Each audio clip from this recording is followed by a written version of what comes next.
Hi everybody! Today we're going to be learning about the Haitian Revolution and whether or not it was successful. The island of Saint-Domingue was the 17th century pirate outpost. The inhabitants made a living by selling leather and a kind of beef called boucan.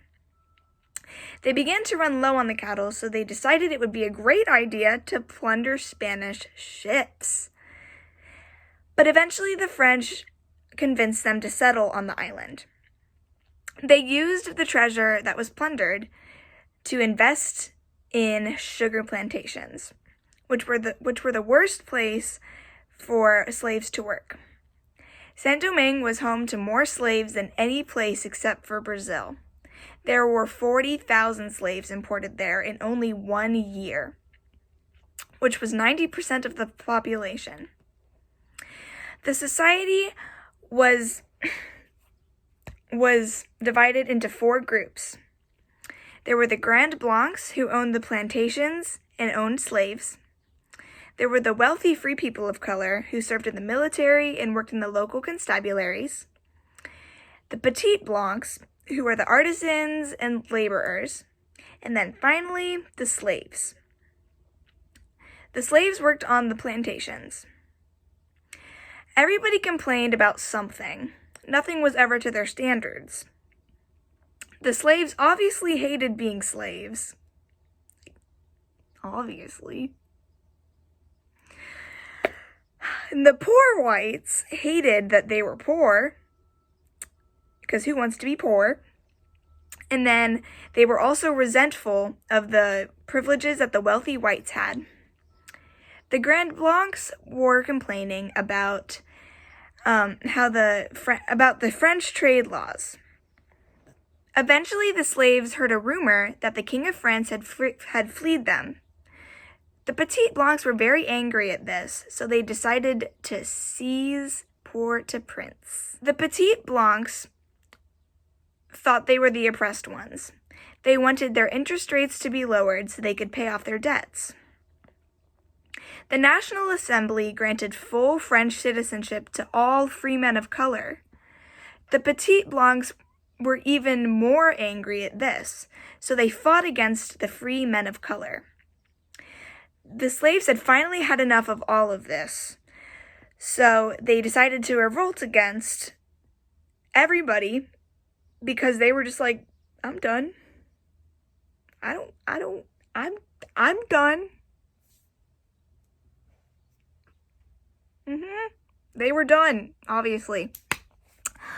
So the leader of the slave revolt was a man named Toussaint LOuverture. He made them into a very powerful army. The Spanish heard about this, and they were like, you know what? Let's support it, because they hated the French and wanted to see them fail. So in 1793, the Spanish made Louverture an officer in the Spanish military. Later in 1793, the British started to invade Saint-Domingue.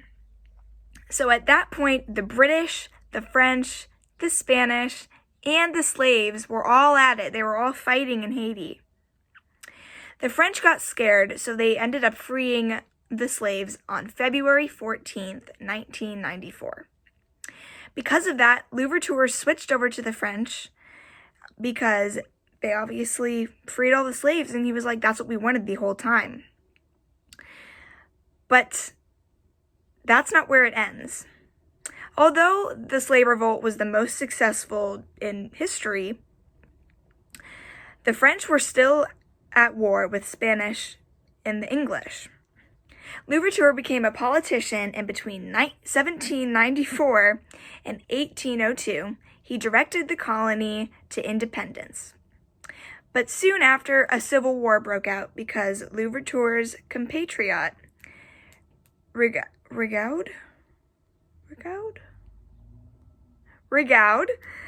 didn't want to give up the southern state on the island. Louverture won the war after 13 months. Even though the island gained independence, it was still technically a part of France. So then it was ruled by Napoleon Bonaparte. Napoleon wanted to reconstruct France's empire in North America, but he needed lots of money to do that. So what was the best way to get that money? Reintroducing slavery to Saint-Domingue to work at sugar plantations, which was the most brutal form of slavery. This sparked the second phase of the revolution, which is including the want for independence. LOuverture was eventually thrown in jail where he died. People didn't really care, though, because he wanted the sugar plants. The slaves started fighting when the French tried to take all of their guns away from them. But the French did not win against the slaves. The Haitians won because the French soldiers were infected by the yellow fever. Napoleon had lost so much, he decided to give up his dream of expanding to America. On January 1st, 1804, Saint-Domingue was declared independent. So in conclusion, we don't really know whether it was successful or not because there's so many different things that play into what people think. Everybody has different points of views. But from my point of view, I'd say that it was pretty successful because of the freedom of slaves. Thank you for watching. I hope you learned a little bit about the Haitian Revolution.